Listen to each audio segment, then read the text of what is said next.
So tonight we're going to go a little Hasidus, and we're going to study the approach that the Netivot Shalom takes to one of the episodes in our parsha. You know, when I tell people that I'm the rabbi at Netivot Shalom, there's almost a split in people's reactions. Some immediately say, "Oh, it must be a breakaway shul," because any shul that has the name Shalom in it is indication that there was at one point not Shalom, and therefore there's a need to overemphasize Shalom in the shul's name. And others say, "Oh, that's interesting that the shul would be named for the Hasidic Rebbe, for the Hasidic work." The Netivot Shalom was the masterpiece of the Slonim Rebbe, the previous Rebbe of the Slonim Hasidim, and gained wild popularity in the past, I'd say, 25 years, as a truly, really accessible work of Hasidus, where he captures many of the main ideas that you'll find in the Hasidic tradition, and really presents them in a very clear and understandable way, even for those that don't have much background in the Hasidus, as long as you can work your way through the rabbinic language. So we'll see a little bit of what he says inside, but focus on his approach to our topic. And let me share our source sheet, and we'll get started momentarily.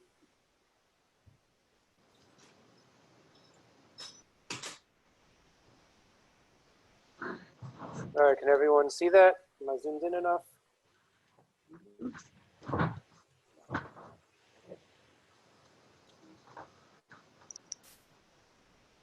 All right, so we're going to spend... By the way, it's handy to print. I have the printed sheet in front of me. Okay, great. Yeah. Great.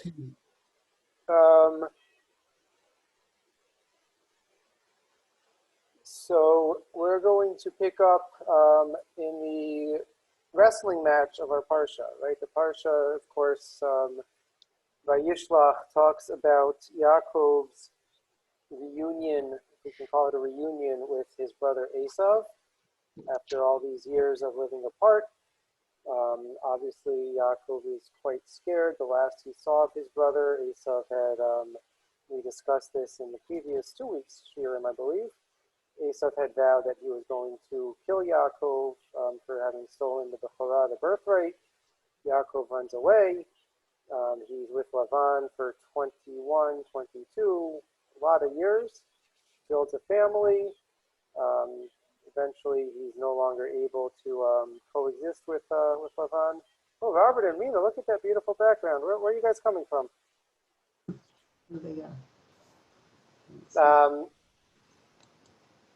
And so Yaakov returns with his family to Eretz Canaan, Eretz Yisrael, and he knows that on his way he's going to encounter Esav. So the evening before this great meetup, right, first Yaakov sends lots of gifts, tries to appease his brother, tries to show him that he has no bad feelings towards him. Hopefully Esav feels the same way towards Yaakov. And then the night before their fateful meeting, we read, and I'm picking up in Perek Kaf Gimel, Pasuk Kaf Chet. Try to get the English on display also. Vayivater Yaakov levado, vayavek ishimo adolot hashachar. Yaakov remains alone, and he struggles, he wrestles with a man until daybreak. Vayar kilo yacholo, vayiga bechaf yericho, vataka kaf yerech Yaakov behavako imo. So I always love this pasuk because of the ambiguity. He saw that he couldn't overcome him. And the Torah is not clear about who can't overcome whom. Is it Yaakov can't overcome this man who we know is really an angel that he's wrestling with? Or is it that the angel can't overcome Yaakov? And it's intentionally ambiguous. Yes, Yaakov's hip. So they struggle until morning, and Yaakov becomes injured in his thigh as a result of this wrestling match, this struggle. Vayomer shalchani ki Allah hashachar, vayomer lo ashalechacha ki imberachthani. So this man, angel, says to Yaakov, please send me, for it's now daybreak. And Yaakov says, I will not send you away until you give me a blessing. Vayomer elav ma shmecha. So the angel says to Yaakov, what is your name? Vayomer Yaakov. My name is Yaakov. Vayomer lo Yaakov ya'amer od shimcha ki im Yisrael. Your name should no longer be Yaakov, your name will be Yisrael. Ki sarita im Elokim ve'im anashim vatuchal. Because you have striven with beings divine and human and have prevailed. Vayishlach Yaakov vayomer gidi nashmecha. So Yaakov says, you just asked me my name. What's your name? Vayomer lama zeh tishal ishmi vayivarech l'tosham. And the angel says back, why do you need to know my name? And he gives Yaakov a blessing.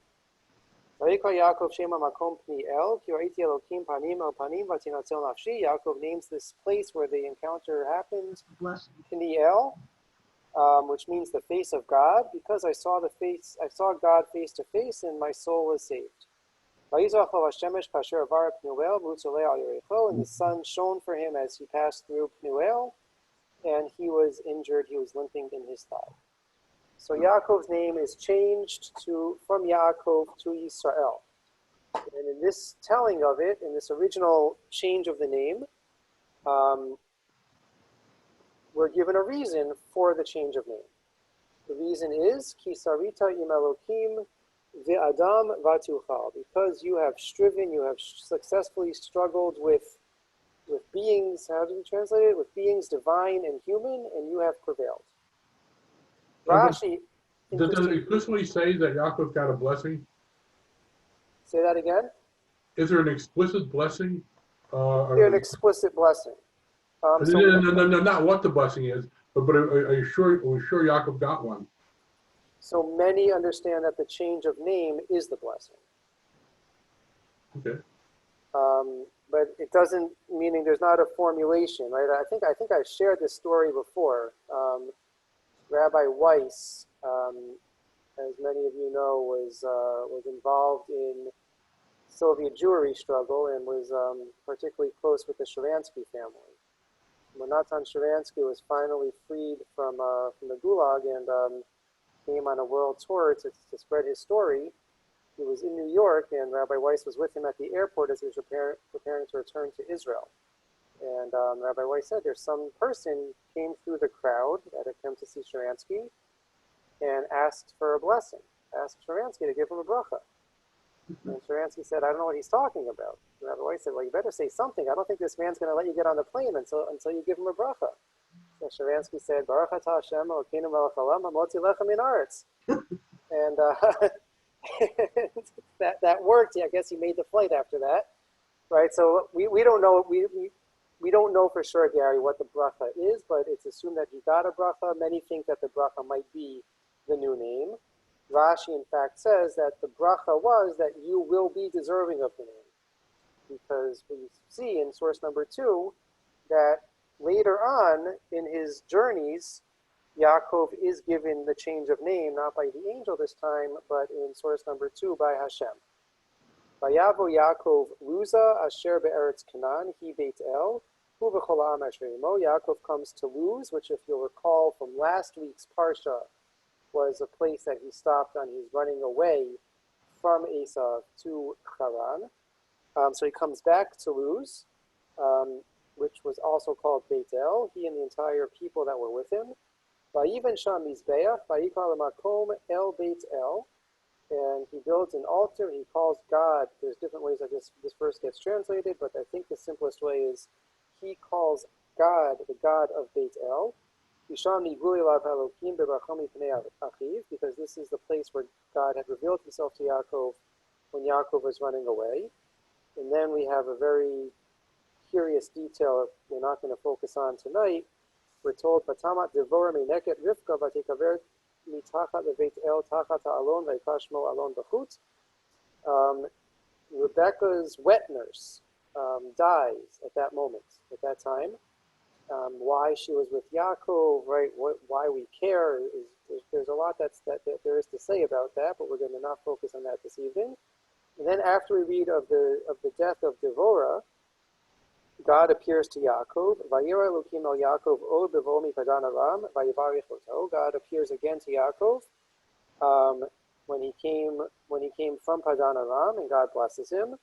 Vayomer lo Elokim shimcha Yaakov lo yikare shimcha od Yaakov ki in Yisrael yesh shemecha yikra et shmo Yisrael. And God says to him, your name Jacob should no longer be your name. Rather, your name should be Yisrael. And God called him Yisrael. Okay, so what's the difference between the time when Yaakov is first informed of this new name by the angel and when God bestows the new name upon him? Or is it a new name? Maybe it's not a new name at this point. It's already a name from the angel. But what are some key differences in these two tellings of the change of Yaakov's name?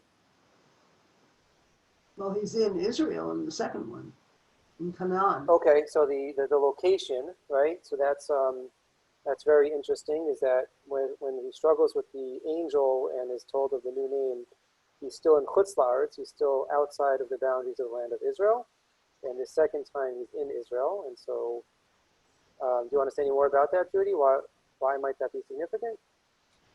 Maybe God only works inside Okay. land of Israel. I don't know. Yeah. So that was certainly indicated in last week's parsha, where Rashi said that Yaakov had to be escorted by a different set of angels once he left the boundaries of Israel. Also, he doesn't have to. He asked to be blessed in the first episode. Right. So Here he just got it without asking. In the first episode, the name change is only given after Yaakov asks for it. Right. So that's quite. I think that's quite interesting. Also. Any other differences that people notice?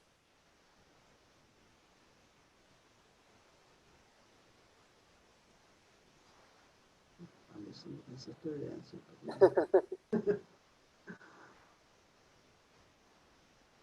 There's no explanation of the meaning of the name in the second one.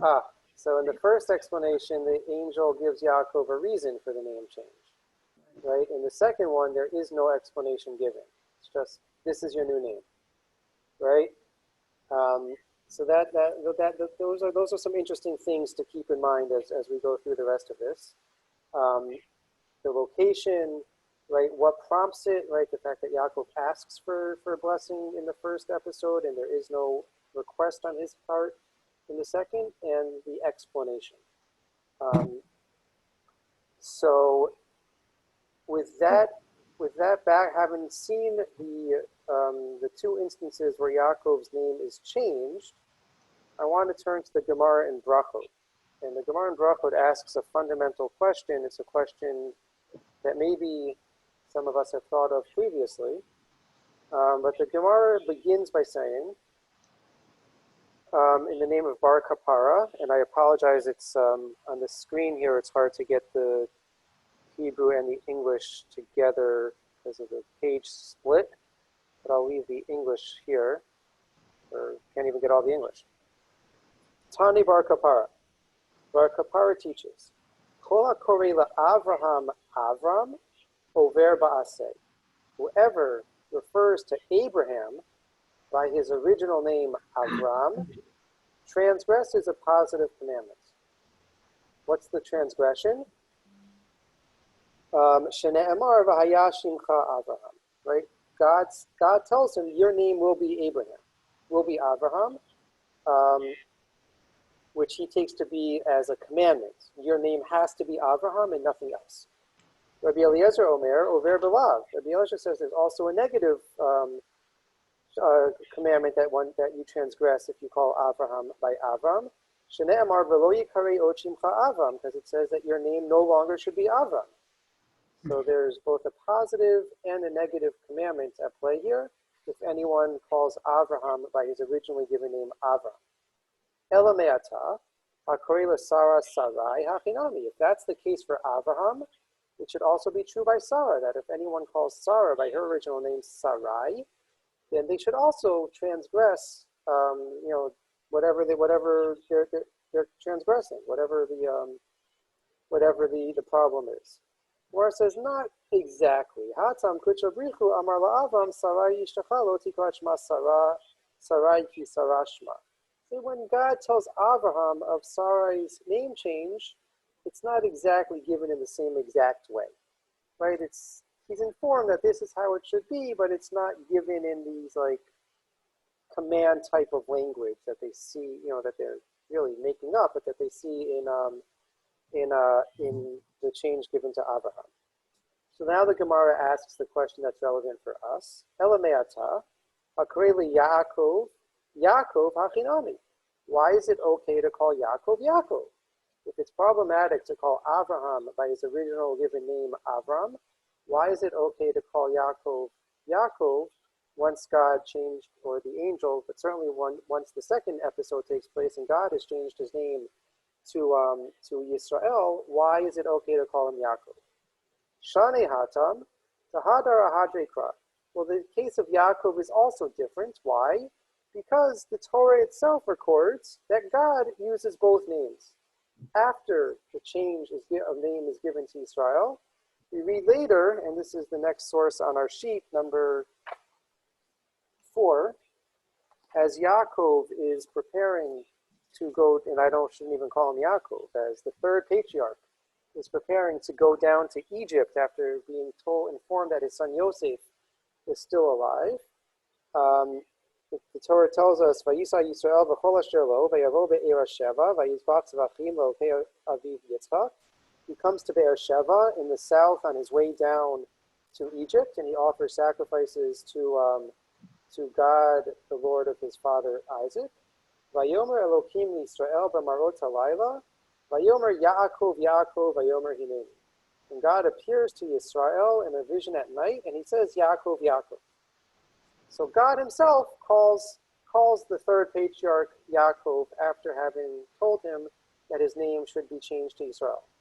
So if it's okay for Hashem to call him by the original name, the Gemara says it should be okay for us to call him by the original name also. I don't know. God can do things that we can't do. That's very true. God can do many things that we can't do. No. I mean, not miraculously, but he can move things on Shabbos by wind that we can't move. Right. So we could question the premise of the Gemara, right? The whole premise might be off. Just because God does it doesn't mean it's okay for us to do it. But that's not what the Gemara does. God Gemara, yes. Yeah, it's a good question. It's a good question, and that's certainly not the way that the Netivot Shalom is going to take it as well. It's just interesting to note also. Once I gave a class looking at change in names in Tanakh, and there's only one other instance I was able to identify where someone's name is changed and the name change does not stick. Anyone want to venture a guess as to who that might be? Well, Joshua's name was changed. Right, and is he referred to Hosea subsequently? No. No, so that name change sticks.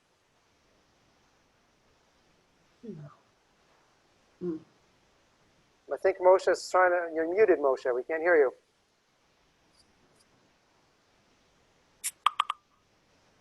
I was only half serious. I said Safnas Paneach.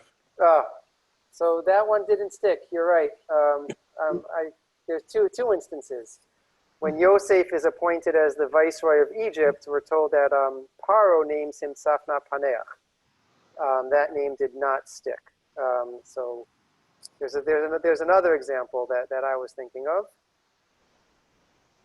and that is in Megillat Roots.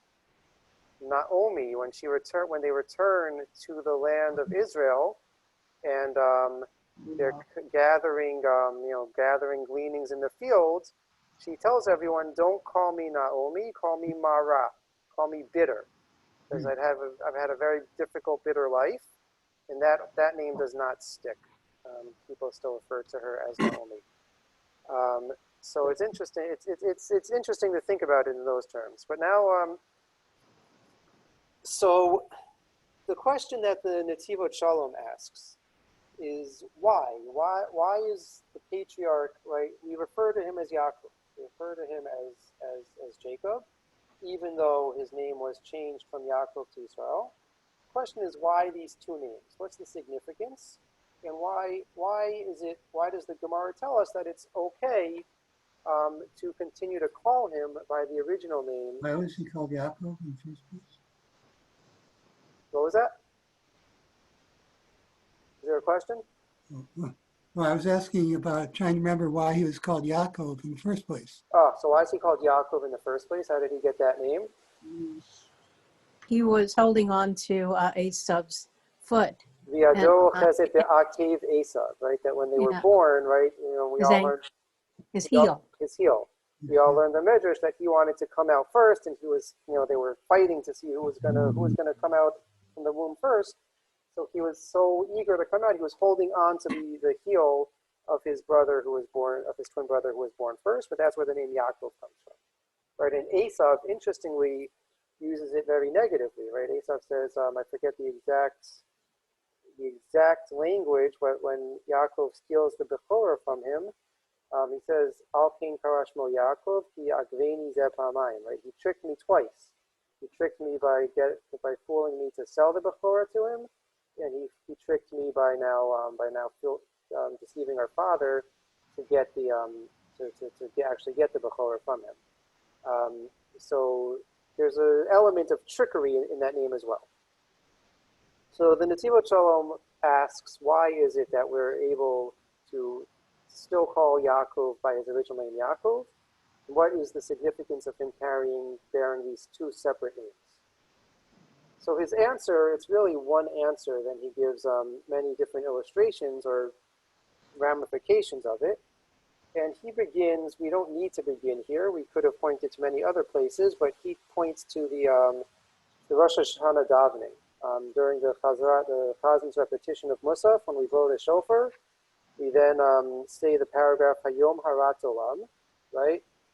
We all have our favorite tunes for Hayom Harat Olam.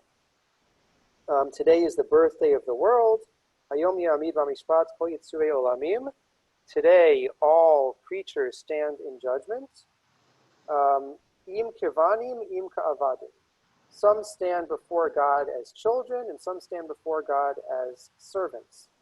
Im Kivanim, Rachamenu Kirachim Av Albanim. If we stand before you, God, as children, then have compassion on us like a father has mercy and compassion for his children. Im Ka'avadim Enenu Lachatz Liyot Ad Shetechanenu V'Totzi Kol Or Mishpatinu Hayom Kadosh. And if we stand before you as servants, then have our eyes are turned towards you until you show favor to us, because that's all we can rely on if we're in the mode of servant to master relationship. So the Netivot Shalom uses this to say a very basic point we've all heard before, that there are at least two paradigms in how we can relate to God. We can relate to God in the realm of banim, in the realm of children. We can relate to God in the realm of avadim, of servants. And what goes hand in hand with those two models of those two paradigms of worshiping God is in the realm of banim, in the realm of children. So then we see that as a mode of relating to God through ahava, through love. And in the realm of avadim, of servants, so then we're relating to God in the mode, in the atmosphere of yira, of fear and awe and trepidation. And he says that's the basic yesod, the basic secret to understanding the two names of Yaakov and Yisrael. Again, I apologize, the original source is too long to show the Hebrew and the English on the screen. So we'll just read a little bit of the Netivot Shalom inside. So he says, Hagam ki ha'avoda b'china banim hi avoda hayoter me'uleh. He says, obviously, worshiping and relating to God in the mode and the paradigm of banim, of children, is preferred, is more elevated. Mikol makom hakol tzrichim leb'chinat avadecha. Nonetheless, everyone needs to also carry with them the mode of avadim, of servants. Yesh itim shayudit tzarich la'avor nisayon, b'bchinat banim lo yuchal lamod bo. There are times when the Jew has to go through a certain test, and if the only mode of operation is as banim, is as children in the paradigm of ahava, of love, you won't pass the test. You won't be able to withstand the trial if that's the only way that you're relating to God. And there's also times when we're distanced from God and we're not so close, which is the opposite of what it means to be a child, right? Because obviously times in a parent-child relationship where the relationship might be strained and there might be distance, but fundamentally that's a relationship that's supposed to be about closeness. And so when we're distanced from God, we can't be in that paradigm of banim, of children.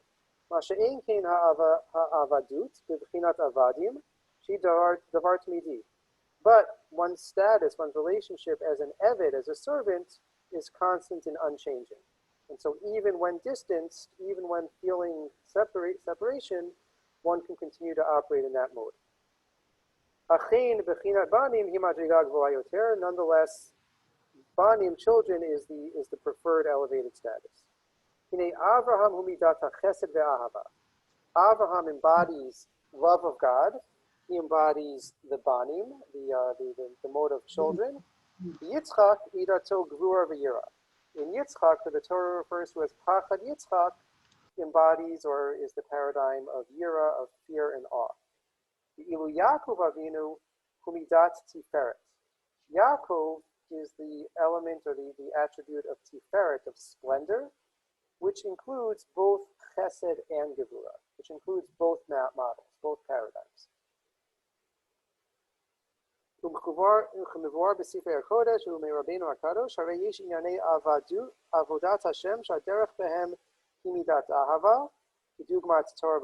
There's some areas in our relationship with God and our service of God where we need to be in the mode of ahava, of love, such as when we're studying Torah and when we're worshiping God.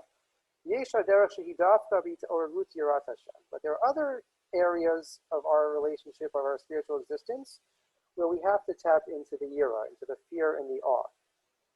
What would that be? When you're trying to overcome your physical desires that lead a person astray, then you'll have much better success if you're in the realm of yira, of fear and awe. And if your work, if your divine service at that time, at a specific time, is to overcome physical desires, and you're not able to be in the realm of yira, of fear, then you're likely to fail.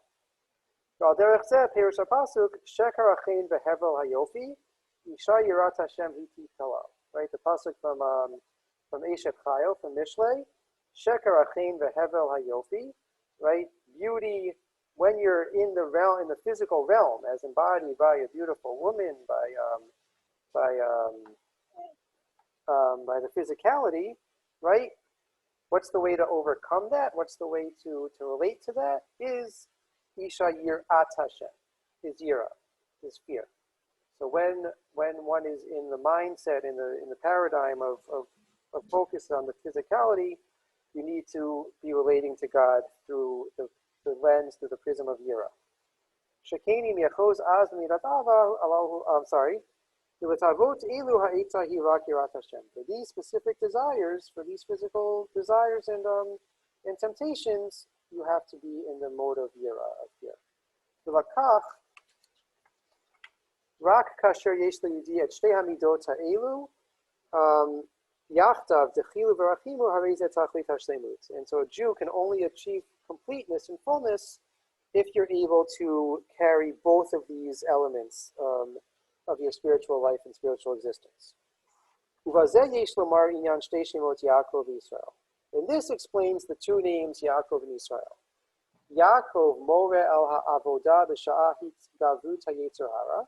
Yaakov refers to overcoming the Yetzer Hara, what he described as Yira, of relating to God through fear and awe. Kiman Damar V'yado Chezet Ba'akev Esav. As it says in the giving of that name Yaakov, that his hand was holding on to, grasping the heel of Esav. Esav Hainu Mador HaTa'avot. So Esav's heel represents physical desires. Yisrael Moreh al Avodah B'Sha'ah Shenigash La'asok B'Torat Hashem U'Vodat Hashem. Yisrael refers to when you're focused more on spirituality and on positive growth, focused on Torah learning and serving God. So this is the basic yesod, the basic fundamental idea that he presents, is that we have two names, Yaakov and Yisrael. Yaakov represents relating to God through the attribute, through the prism of yira, of awe, fear, trepidation. Says that's kind of what we might call not the negative attributions, but the what we have to overcome in order to achieve closeness and nearness to God. And Yisrael represents ahava, love, which is the more proactive when we reach out, when we're able to spiritually grow ourselves and expand ourselves through study of Torah and service of God. That's represented by Yisrael. And so he goes on and he shows that we need to be able to carry both of these attributes with us, be able to function both through the realm of yira and through the realm of ahava.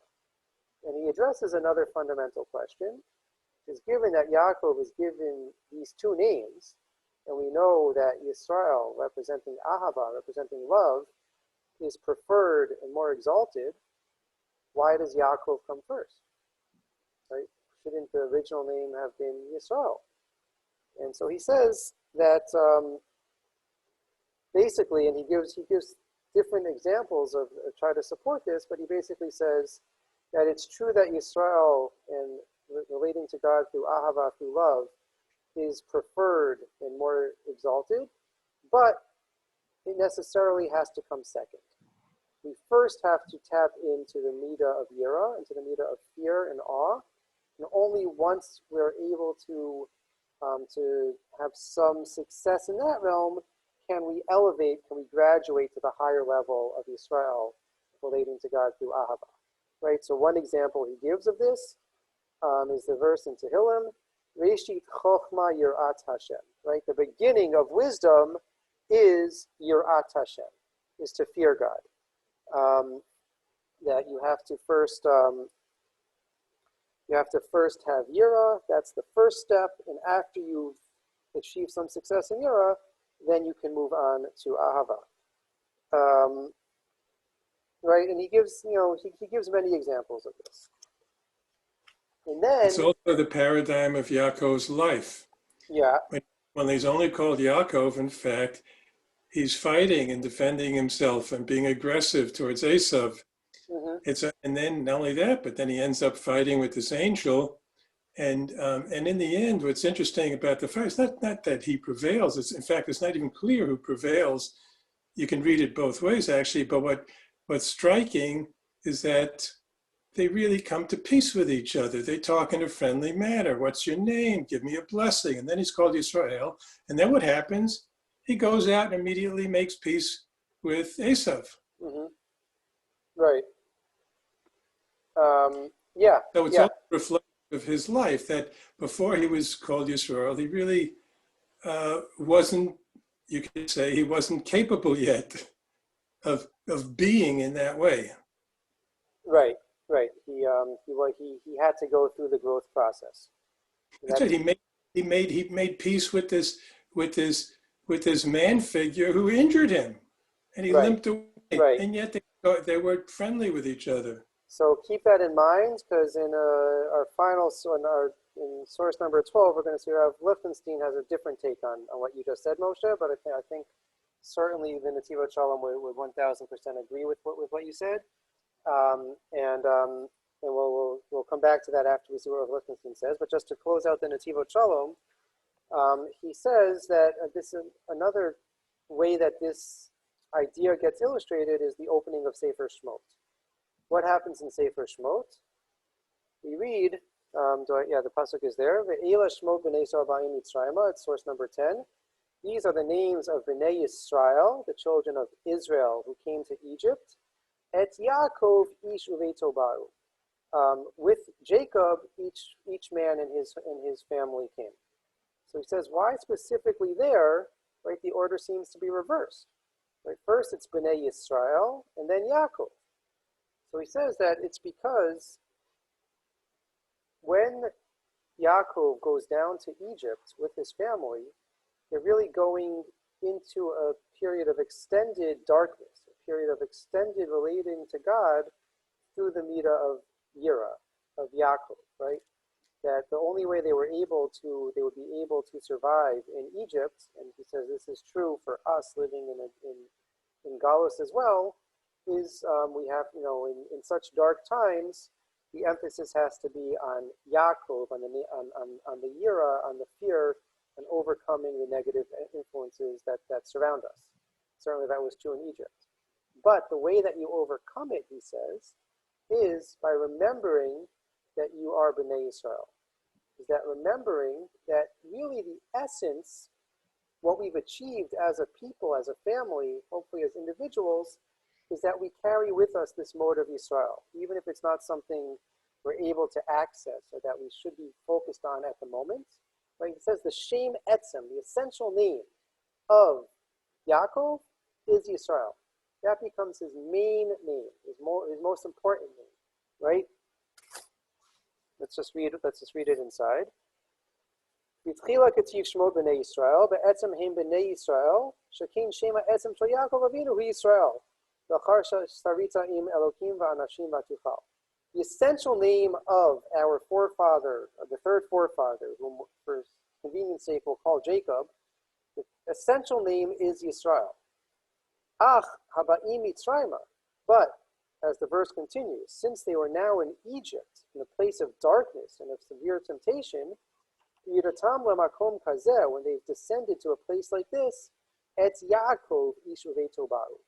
Then they have to be as Yaakov. It has to be as Yaakov. Klomar shabar Mitzrayma im mahada shel Yaakov. They came to Egypt with imidah shel Yaakov. With the attribute of Yaakov. Shesham b'makom hatuma ya'avdu laHashem yitbarach midat Yaakov. In a place of such darkness and of such external temptation, they have to be focused on Yaakov, on the Yira, on the overcoming temptation.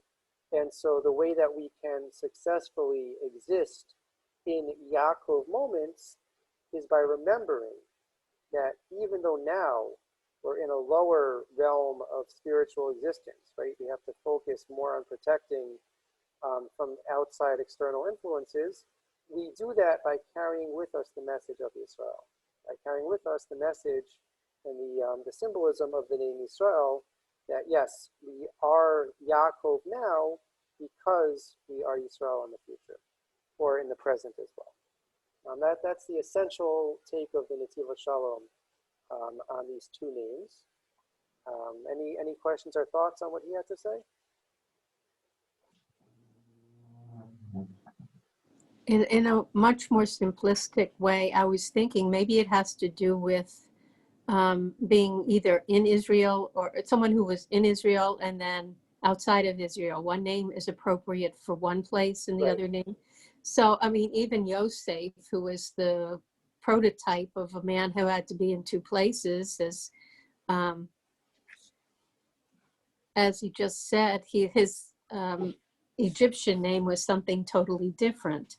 And the other notable example is Yehoshua, who was the leader in the desert, but his name became Yehoshua as he was ready to go into Israel with them. So maybe that's part of it too. Yeah, and remember, right? The name. Where does the name change take place, right? So we saw that with the vessel with the angel was in Chutz La'aretz, but the official change from Hashem takes place only in Eretz Yisrael. And Yitzchak was the only patriarch who never left Israel, and he only needed one name, I guess. Yeah. Interesting. So I told Moshe that Rav Lichtenstein has a slightly different take on things. Well, concerning Yitzchak was named by God not by anyone else. So the name stuck. Thought he was named by. Right. So it's interesting to look at who gives names, right? And God told them the name would be Yitzchak, but then Avram and Sarah, right? There's also in their lives why he would be called Yitzchak. So that's another interesting way to look at names in Tanakh, is who gives the names, right? And we'll read in this week's parsha, right, that it's Yaakov who, the name Binyamin gets very caught up in who calls him Benjamin. Right? Is it Yaakov? Is it Rachel? How does he get that name? So there's a lot to say about who gives the name. But I could be wrong, but I think Yitzchak was uniquely named by God. Yeah. At birth rather than Right. second. Right. That's interesting. I thought he was named by his mother. There's both elements. I need to Also, look it up afterwards. Vayikra Shemo Yitzchak. Right. I'm not recalling the other pasuk Gary is referring to. I'll send it out afterwards. So Rav Lichtenstein says as follows, changing gears slightly. He also is dealing with the question of the Gemara. Why is it absolutely forbidden to call Avraham by his original name Avram, whereas it is acceptable to call, and even in common practice, to continue to call Yaakov by the name Yaakov. So Rav Lichtenstein says that when Avram's name was changed, it wasn't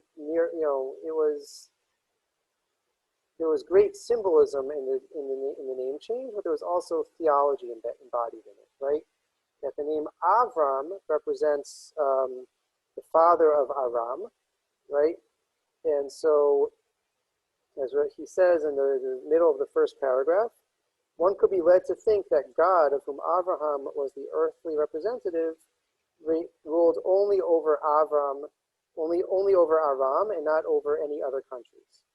And his name was changed to Avraham, ki av hamon goyim mitaticha, I have made you a father of multitude of nations. It became clear that God ruled the entire world. Thus, Avraham's new name, in fact, was intended to express monotheism. Although this idea is still not universally accepted, the time will come when every creature will know that you are its creator. In light of all the above, it is clear why such a serious transgression is involved in calling Avraham Avram. It is almost an expression of paganism. Okay? So that's Avram. What about the name Yaakov? The change in Yaakov's name has a completely different significance. The name Yaakov hints at the simple man who dwells in tents, a straightforward student with complete faith, a person inexperienced in life's complications, and someone unlikely to cope in the wide world. Someone who had no taste of struggle and battle. The name Yisrael is the complete opposite. You have striven with God and men, and you have prevailed. This is a person who has faced adversity, struggled, and emerged victorious. A person who has learned the intricacies of trickery at the hands of Lavan, and nevertheless ended up in a stronger position. The person who has been strengthened by all his trials and tribulations, an experienced man with the power to prevail even over an angel. Right, so Moshe, you said that all of his trickery, all his cunning took place as Yaakov, right? But Lichtenstein is saying, no, it's Yaakov is indicative of pre-trickery, still when he was innocent. And the change in name is perceived differently by God and by the angel being the Saroshel Esav, the guardian angel of Esav. The angel perceives strength as the most important asset in life. He regards Yaakov with admiration because he has accumulated so much experience of battles and victories. In contrast, he regards the Yaakov of old with scorn, the miserable, powerless, inexperienced man he once was. It is no wonder that the angel blesses Yaakov, that he should no longer be called Yaakov, but rather only Yisrael. If the angel is telling him, may your unfortunate past be forgotten. May people look at you only at your present situation, at your power and strength, right? So he says that from the angel's perspective, right, from the one who operates in the physical realm, the name Yaakov has no meaning, has no value. God, on the other hand, perceives the change in name from another perspective. It is clear to him that the name Yaakov is not to be canceled, nor is it to be scorned.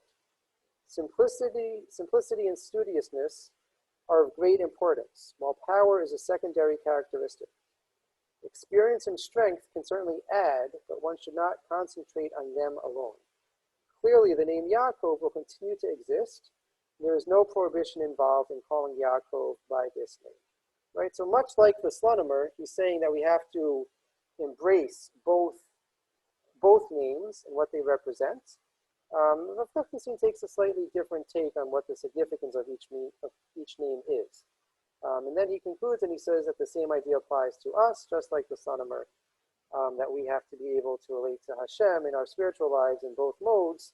He says that many of us may fall into the trap of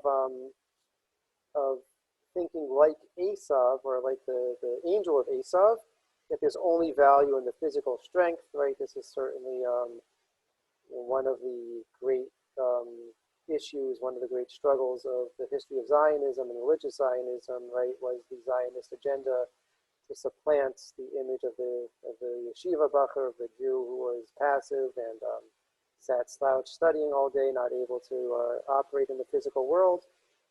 So he says some of us might fall into the trap of thinking that we only should be valuing strength and physical prowess, but no, we need to be able to embrace both. Moshe, you have any thoughts on that? Well, the only thing I'll add here is that, of course, the contrary is an equal trap. And, there's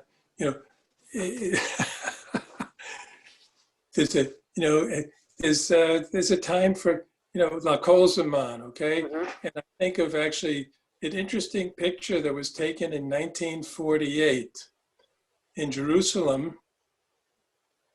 And it shows a bunch of young men holding rifles, and some of them have payas and beards, okay?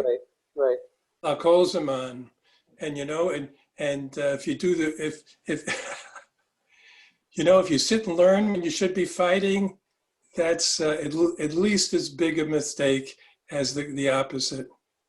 Yeah. Rav Lichtenstein has a beautiful article where he was Rosh Yeshiva for many, many years at Yeshivat Har Etzion, which was the first of the Hesder Yeshivot in Israel, where the students split their time between army service and studying in Yeshiva. So he has a beautiful article where he talks about the philosophy of Hesder, what it is, and finding that proper balance. So yes, he certainly agrees that we need to be able to tap into both and to know the appropriate time for when to be in the Yisrael mode and when to be in the Yaakov mode. But his emphasis is slightly different, I think, than we would have maybe thought. And the final source I wanted to bring is, again, one that I think we've discussed previously, and one that during Elul Rosh Hashanah time always bothers me, but it's one that I think is very, very relevant to this evening's discussion, which is the model of tshuva that the Rambam presents for us in Perek Bet of Hilchot Tshuva. The Rambam writes, the final source on the sheet, Midarchei hatshuva liot hashav so'ek liot tamid lifnei Hashem b'ivchi v'tachanunim oset tzedakah kefi kocho. So the way of doing repentance is for the one doing repentance to scream before God with cries and anguish, and to give as much charity as you're able to give. Litrachek harbe min hadavar shechatabo, and to distance oneself greatly from whatever thing you have sinned with, whatever your temptation is. Umishaneh shmo, and you should change your name. Lomar ani acher ve'eni oto ha'ish asa otana ma'asim, which is to say, I'm a completely different person. I'm not the same person who committed those horrible sins. Mishaneh ma'asav kulan letova, and change all of your deeds for good. U'derech yeshara ve'gola mimkomo, and for a proper way of behaving, and you should exile yourself, you should find a new place to live. because galut exile mechaperet avon mipnei shegoremet lo likana liot anav u'shval ruach, because it causes a person to be exceedingly submissive and humble, right? So the Rambam says that part of tshuva is to change your name. And it always bothers me that, is this a model of tshuva that's a healthy model? Is it a model of tshuva that is relatable to us? We all know the people that completely, radically break from their past when they find the light. The Baal Tshuva who denies all their previous life. My father has a friend who he went to high school with, who became very firm, lives in Meir Sharim. We were in Israel once. My father somehow got his phone number and called him. And they were trying to make plans to meet up, and his friend said to him, the one thing I have to ask you is, please just don't tell my children that we used to play basketball together. Like, it was such a difference from the world that he currently lived in. He couldn't explain to his children the past that he had come from. He needed a total radical break. And I'm not sure that model is the healthiest model or the most effective model of tshuva for many of us. For some of us, it might be effective. It might be helpful.